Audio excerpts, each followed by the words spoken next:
আসসালামু আলাইকুম। মিমিস কিচেনে আপনাদেরকে আরও একবার স্বাগত জানাই। আশা করছি সবাই ভালো আছেন।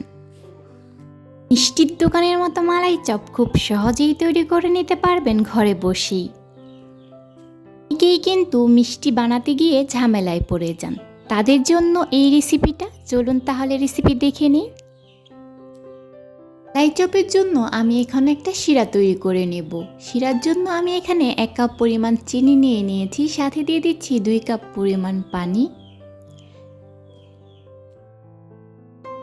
এই চিনির শিরাটাকে কিন্তু ঘন করার কোনো দরকার নেই। এর মধ্যে দিয়ে দিচ্ছি আমি 3টা এলাচ। আমি কিন্তু এলাচের মুখটা ফাটিয়ে দিয়েছি।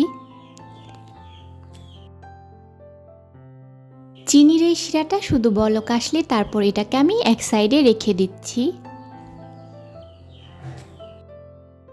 মালাই চপের মিষ্টিটা তৈরি করার জন্য এখানে নিয়ে নিচ্ছি 1 কাপ পরিমাণ ছানা। আর এই ছানাটাকে কিন্তু আমি অফ ক্যামেরায় তৈরি করে নিয়েছি। নেক্সট কোনো ভিডিওতে আমি ছানা তৈরিটা দেখিয়ে দেব। নিয়ে নিচ্ছি হাফ চা চামচ ময়দা, আর 1 চা চামচ নিচ্ছি সুজি, আর নিয়ে নিচ্ছি হাফ চা চামচ বেকিং পাউডার। আমি এই শুকনো উপকরণগুলোকে একসাথে মিশিয়ে নিচ্ছি। তারপর আমি এগুলোকে ছানার সাথে মিশিয়ে নেব আর হাতের তালু দিয়ে এগুলোকে সফট করে নিচ্ছি। ছানাটা কিন্তু খুবই সফট আর খুবই নরম হয়েছে। এখন এই শুকনো উপকরণের সাথে আমি ছানাটাকে ভালো করে মেখে নিচ্ছি। ছানাটাকে যত ভালো করে মাখানো হবে মিষ্টিটা কিন্তু ততই ফুলবে আর ততই সফট হবে। ভেতরে কিন্তু কোনো দানা দানা ভাব থাকবে না, তাই আমি হাতের তালুর সাহায্যে ভালো করে ডলে ডলে এই ছানাটাকে মেখে নিচ্ছি। দেখতেই পাচ্ছেন কিভাবে মেখে নিয়েছি। এখন এর থেকে কিছু আমি লেচি কেটে মিষ্টির শেপ দিয়ে দিচ্ছি। আপনারা চাইলে যে কোনো মিষ্টির শেপই দিতে পারেন, কিন্তু আমি একটু ঘি মাখিয়ে নিয়েছি। এখন আমি এক এক করে সবগুলো বানিয়ে নিচ্ছি। আর এই দিকে আমি শিরাটা একটু গরম হতে দিয়ে দিয়েছি। এখন মালাই চপগুলো আমি শিরার মধ্যে দিয়ে দিচ্ছি।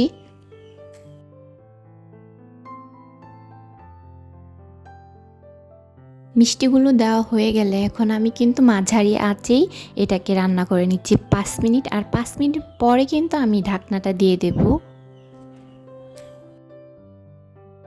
ঢাকনা দিয়ে কিন্তু আমি মিষ্টিগুলোকে রান্না করে নিচ্ছি 10 মিনিটের মতো। এর ভিতরে কিন্তু ঢাকনা খোলা যাবে না। এর ভিতরে কিন্তু মিষ্টিগুলোর ফুলে ডাবল হয়ে যাবে। আর এই তো আমি এখন একটা চামচের সাহায্যে মিষ্টিগুলোকে উল্টে পাল্টে দিচ্ছি। আমি কিন্তু মিষ্টিগুলোকে 15 মিনিটের মতোই রান্না করে নিয়েছি। এখন এগুলোকে একটা সাইডে রেখে দিচ্ছি। চলে যাচ্ছি মালাই তৈরি করার জন্য।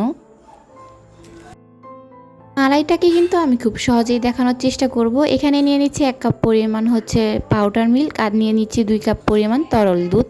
আর দুধটাকে কিন্তু আমি জাল করে নিয়েছিলাম আগে। সব কিছুকে আমি ভালো করে মিশিয়ে তারপর এটাকে একটু ঘন করে নিচ্ছি। এখন দিয়ে দিচ্ছি স্বাদ মতো চিনি। আর মিষ্টিটা কিন্তু আপনারা আপনাদের পছন্দ অনুযায়ী কমিয়ে নিতে পারেন বা বাড়িয়ে নিতে পারেন। এখন আমি এই চিনির সাথে এই মালাইটাকে ভালো করে জাল দিয়ে ঘন করে নিচ্ছি। আর ঘন করা হয়ে গেলে এখন এর মধ্যে দিয়ে দিব আমি সেই আগে থাকতে যে মিষ্টিগুলো উঠিয়ে রেখেছিলাম সেগুলো এর মধ্যে দিয়ে দিচ্ছি।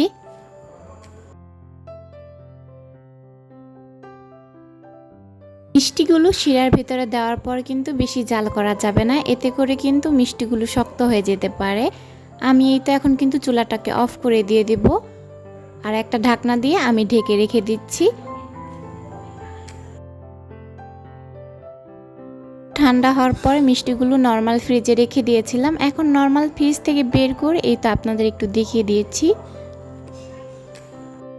আমি কিন্তু দেখার সৌন্দর্যের জন্য উপরে জাফরান দিয়ে দিয়েছিলাম। এই তো এখন আমি পরিবেশন করে নিচ্ছি। রেসিপিটা কেমন হলো সেটা অবশ্যই কমেন্ট করে জানাতে ভুলবেন না। আর মিমিস কিচেনের সাথেই থাকবেন। রান্না তো সহজ হওয়াই দরকার, তাই না? সবাই ভালো থাকবেন, সুস্থ থাকবেন, মিমিস কিচেনের সাথেই থাকবেন। আল্লাহ হাফেজ।